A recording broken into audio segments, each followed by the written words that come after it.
So, the esteemed God Emperor has given his first press conference since achieving the throne. And this has ruffled a few feathers because he's decided that he's not going to play nice with the mainstream media, specifically CNN. Since you're attacking us, can you give us a question?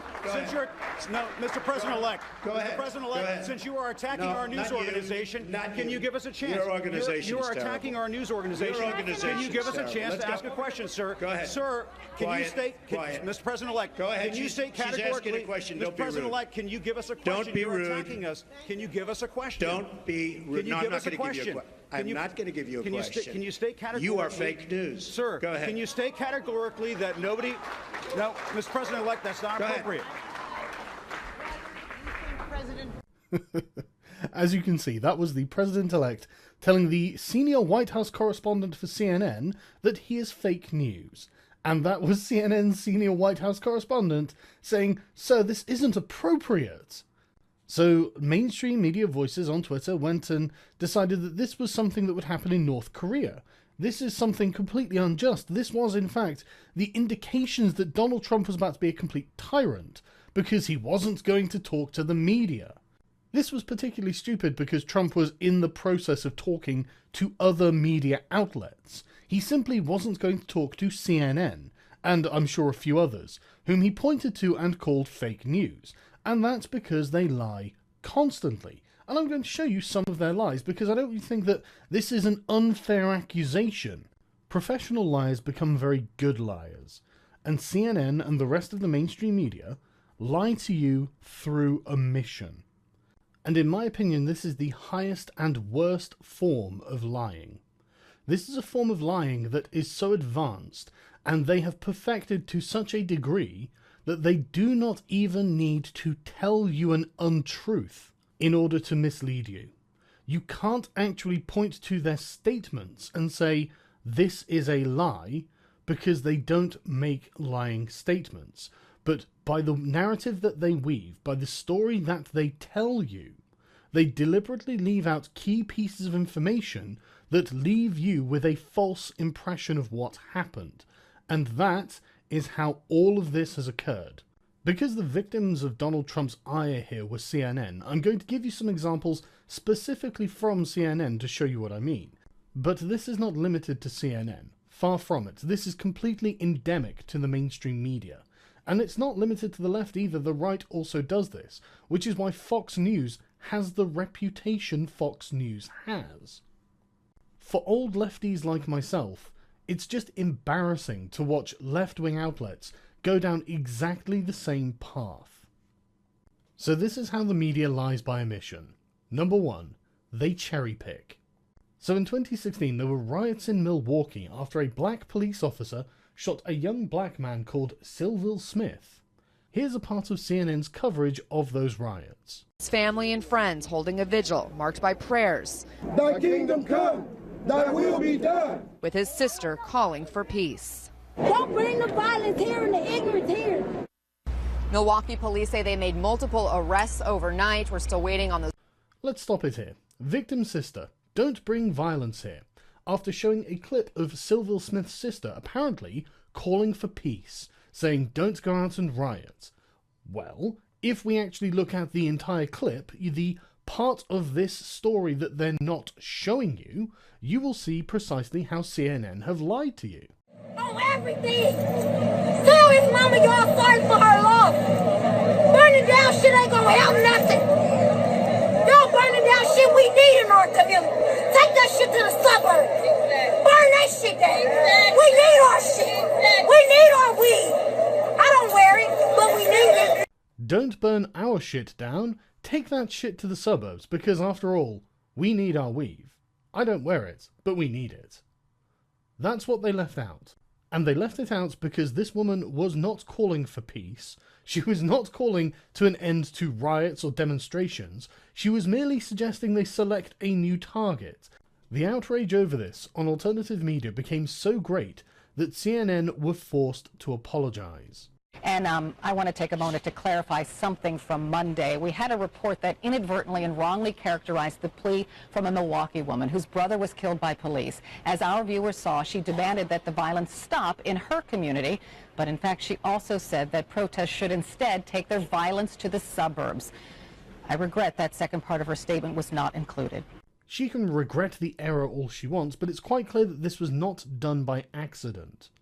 It's impossible to go through 30 seconds worth of that lady ranting and raving about how they should take their violence to the suburbs and accidentally take the 2 seconds of her making it sound like she wasn't.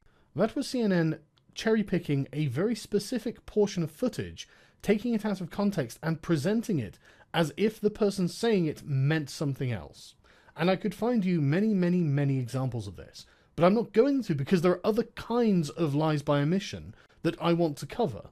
If you want to know more about this, you can just go to YouTube, go to the search bar, type in CNN lies, and you will find thousands of different videos on different topics of just the people in the alternative media spotting this and calling it out. The second method that the media uses to lie to you by omission is through gatekeeping. Obviously, these mainstream media outlets have to be the ones to decide what they cover, what information they put out on their network, and normally you would think that would include anything that is verifiably true. After all, why would you feel the need to suppress relevant information if you weren't pushing an agenda first and reporting fact second? Usually gatekeeping occurs long before anyone starts broadcasting anything, so normally you won't see evidence of it. But when there is a live broadcast going on, then you can see it in action. Like this. What do you think Donald Trump needs to do to come out on top? Well, on the character issue, the public, 2/3 or more of the public knows that Hillary Clinton's a liar. She can't be trusted. And now the two faces of Hillary Clinton are coming out. The fact through WikiLeaks that she says one thing and... Oh, no. All right, let's see if we can get Congressman Collins back. Obviously, we just lost his satellite feed. That sucks. Oh no, that sucks.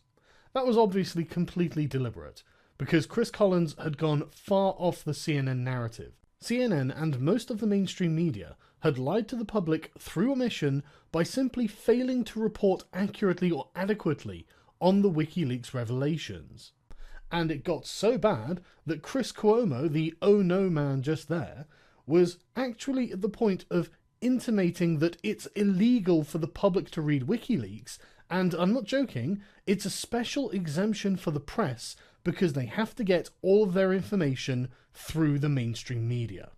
Also interesting is, remember, it's illegal to possess these stolen documents. It's different for the media. So everything you learn about this, you're learning from us. And in full disclosure, let's take a look at what is in there and what it means. This was the weakest and most transparent attempt at gatekeeping I personally have ever seen. It's so obvious that he's trying to say that you should come to him and him exclusively, or at least anyone in the mainstream media, the press, and not go to WikiLeaks directly themselves. Because if you do, you are going to read things in there that run counter to Hillary Clinton's campaign narrative and will hurt her chances of the presidency. Personally, I find gatekeeping far more pernicious than cherry-picking. With cherry-picking, you're at least not actively silencing someone. But if, during a live broadcast, you pull someone else's feed, then you're actively preventing them from providing the information that they wanted to provide at that moment. You are actively censoring them.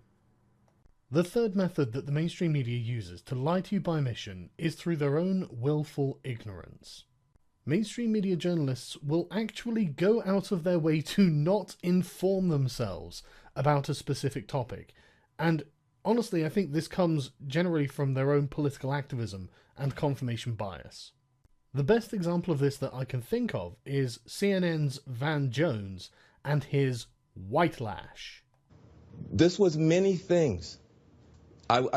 This was a rebellion against the elites. True, it was a complete reinvention of politics and polls, it's true. But it was also something else. We've talked about race. I mean, we've talked about everything but race tonight. We've talked about income. We've talked about class. We've talked about region. We haven't talked about race. This was a white lash. This was a white lash against a changing country. It was a white lash against a black president in part. That footage was from CNN's electoral coverage on November the 8th as they were tallying in the incoming votes. And you can see that Van Jones knew that there were other issues, but he was so focused on the issue of race that he'd simply not investigated them. He was convinced that this was white people striking back at black people through the proxy of the first black president. And then it became apparent that millions of Obama voters, white, middle-class, middle American Obama voters, had voted for Donald Trump. Then Van Jones needed to explain this, and so he decided to do his investigative journalism after the fact of Trump's victory. After the election, Van Jones, or presumably someone from his investigative team, actually decided to go to Ohio and find some Trump voters who had also voted Obama and ask them why they had done this.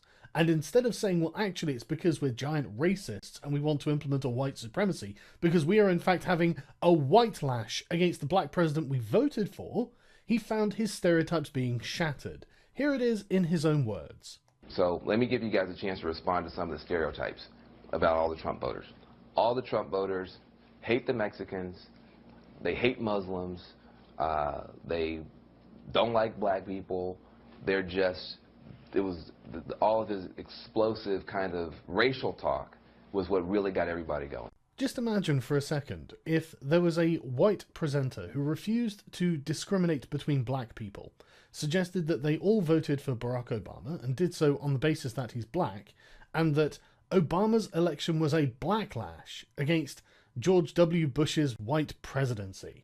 And then, after Obama wins, he goes to find one of these black families and then parrots the negative stereotypes about them to their face, stereotypes this journalist helped create and perpetuate out of deliberate ignorance because they chose not to go to an inner city and instead simply talk about those people without actually talking to those people. Because that's exactly what Van Jones has done here. What annoys me most about this is that Van Jones is outside of his elite bubble. These are working class people. They do not earn a lot of money, and the downturn in the economy has hit them hard. And Van Jones is speaking in such a way as to insinuate that maybe he is the victim here. He is the one who has had to challenge his beliefs. He's had his stereotypes of them shattered, and now he has to do something that's uncomfortable for him, which is admit that not all white people are racist, apparently. This wasn't actually a white lash, and these people have legitimate economic issues. And the reason that annoys me so much is that Van Jones' net worth is estimated to be around $1.1 million. While he's speaking to them about how he has a stereotype of them all being racist on the basis that they're white and a Trump voter, he is actually talking down to them from a phenomenal position of privilege. He is part of the bubble that is the problem with American journalists. I mean, listen to the way he describes them when he takes them to the studio. Please welcome Dorinda and Scott Sykes, right here, all the way from Ohio. All the way from Ohio. As if these people are from parts unknown, remote, strange, foreign lands where they don't even speak English. They haven't learned to read or write yet, and boy do they hold some funny opinions. Because he's been trapped inside his elite bubble for such a long time, he just doesn't even understand that people have different points of view than him, different problems, different perspectives. And if he says, well, this is a white lash because I'm focused on race, he presumes that everyone else is as well, until he actually goes and speaks to them and destroys his own stereotype. This should have been done long before the actual election, so Van Jones could have informed himself as to what the people voting for Trump actually wanted. But instead, he is now doing a rearguard action, desperately trying to keep up and say, look, I'm not actually totally out of touch. I actually do have some credibility. Look, here are some of those weird mythical beasts that we described as Trump supporters, and they're not actually total racists. And this is weird to him.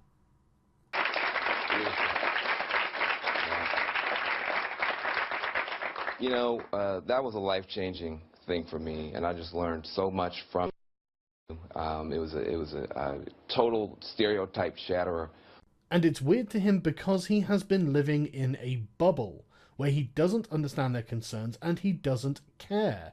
And voting Trump, voting anti-establishment, same with Brexit, has forced them outside of their comfortable bubble so that they can actually understand what's going on. This is why these votes against the establishment were necessary. The establishment themselves made it happen because of their arrogance and hubris and just complete disdain for those outside of it. By keeping himself willfully ignorant, Van Jones was lying about these people's motivations. But as far as he knew, he wasn't lying, and yet he still knew in advance of the election that there was this issue to be explored. But for him, it was just preferable to believe negative stereotypes. It played into what he wanted. I don't know about you, but I have like emotional whiplash after the last 24 hours in American politics. Last night, I got a chance to watch President Obama's speech, and it was this amazing kind of celebration of American democracy, very uplifting.